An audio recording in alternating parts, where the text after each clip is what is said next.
आज हम बात करते हैं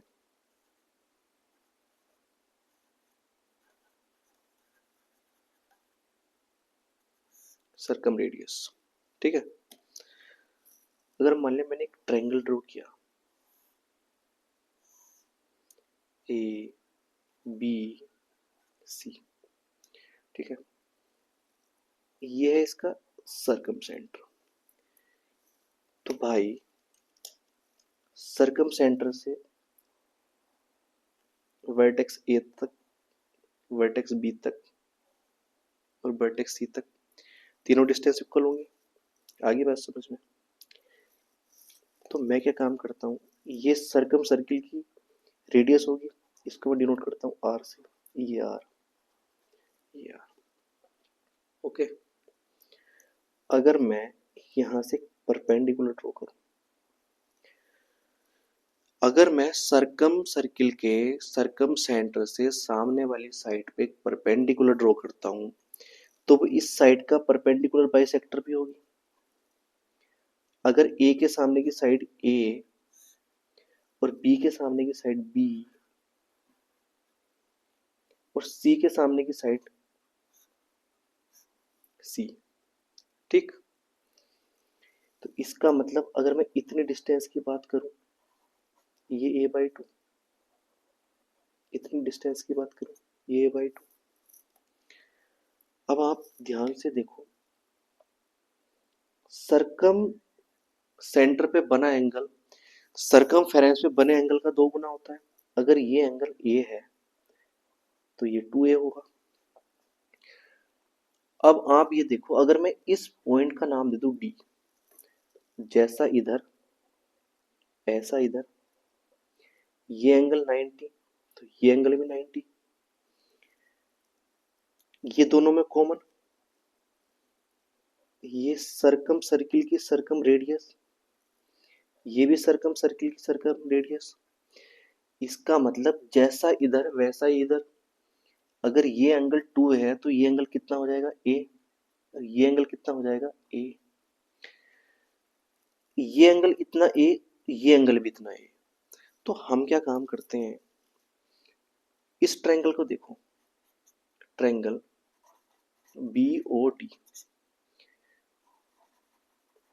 sign A is equal to, अगर मुझे, मेरे पास ये ट्रायंगल है ए बी सी, अगर ये एंगल 90 डिग्री है, अगर मुझे इस एंगल का साइन सी निकालना है, तो परपेंडिकुलर अपॉन हाइपोटेन्यूज, इस एंगल के लिए परपेंडिकुलर क्या होगा, इसके सामने की साइड।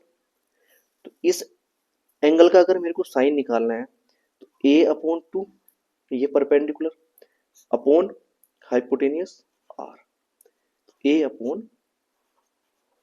तो यहां से निकल के क्या आया, sine a is equal to a/2r। आगे बात समझ में। चलिए, तो यहां से मैं ये कह सकता हूं कि r is equal to a/2 sine A. ठीक, अब आप ध्यान से देखो, जैसा मैंने इधर किया, अगर मैं ऐसा ही इधर करूं, यहाँ पे एक परपेंडिकुलर ड्रॉ करूं, ऐसा ही मैं इधर करूं, एक परपेंडिकुलर ड्रॉ करूं, तो यहां से होगा क्या भाई, जैसे यहां से r बराबर निकल के आया a/2 साइन ए, तो यहां से r बराबर निकल के आएगा b/2 साइन बी, और r बराबर c/2 साइन सी। मेरी बात समझ में आ गई।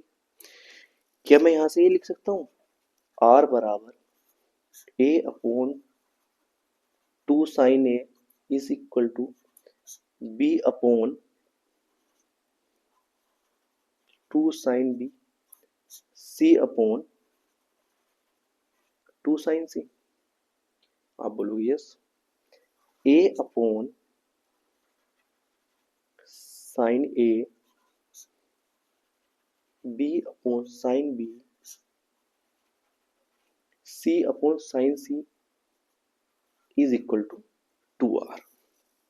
इतनी बात समझ में आ गई। अब आप मेरे को एक बात बताओ, अगर एक ऐसे ट्रायंगल है ए बी सी, अगर मुझे इनके बीच का एंगल दे रखा है ए और मुझे इनकी साइड, ये साइड दे रखी बी और ये दे रखी सी, अगर दो साइड के बीच का एंगल दे रखा है और दोनों साइड दे रखी हैं, तो अगर मैं ऐसे ट्रायंगल का एरिया निकालूं तो कितना होता है, 1/2 B into C into sine है, ठीक है, delta 1/2 into B C sine है। अगर मैं यहां से साइन ए की वैल्यू निकालूं तो A upon sine A is equal to 2r, तो साइन ए की वैल्यू हो जाएगी ए अपॉन 2r। तो मैं यहां से कह सकता हूं delta is equal to 1/2 into B C into, किसकी वैल्यू निकालनी थी मेरे को, साइन ए की, तो A upon 2r। Delta is equal to A B C upon 4r, ठीक है। 4r into delta is equal to A B C, ठीक है। अब मुझे निकालना क्या था, r, A B C upon 4 delta. इस बात का मतलब ये हुआ, अगर आपके पास कोई एक ऐसा ट्रायंगल है जिसकी तीनों साइड डिफरेंट है और आपको उसकी सरकम रेडियस निकालनी है, तो उसका डायरेक्ट फॉर्मूला होता है r is equal to A B C upon 4 delta, जहां पे डेल्टा क्या है, डेल्टा है ट्रायंगल का एरिया।